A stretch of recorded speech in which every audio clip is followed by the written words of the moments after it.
Ako'y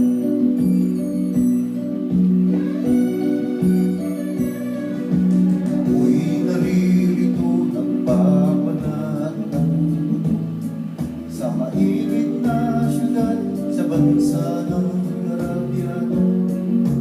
Anong hirap talaga ang kumita ng pera, kapapal ang iyong kamay, masusulo pa ang ulan. Sa aming pagtulog ang laging iniisip, bumilis na ang araw upang ako'y makabalik. Itinigil ang bisyo, alaw, sugal, sigarilyo, ang pangmakaipon, magtitiis na lang ako. Napakasakit, Kuya Teddy, ang sinabi ng aking buhay.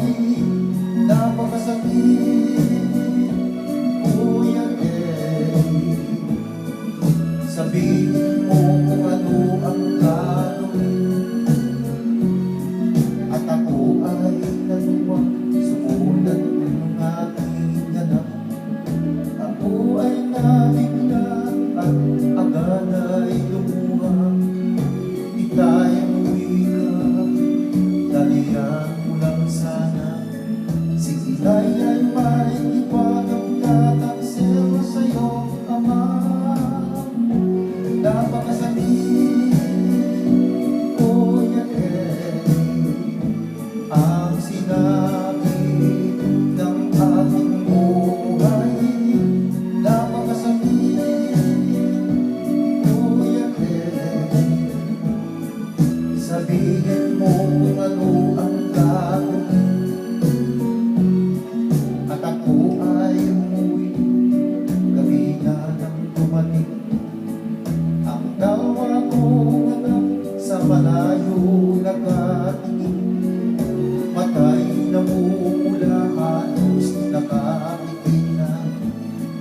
Ang kanilang kamay may hawak na paniwanan, ngunit ang masakit, ako'y nagtataka. Dalawang aming anak, bakit ngayon ay tatlo na? Mahal kong kasama, may kasama na siyang iba. Anong lupit naman, dalawa ang aking pera. Napakasakit, Kuya Teddy, ang sinabi ng ating buhay. Napakasakit, Kuya Teddy, sabihin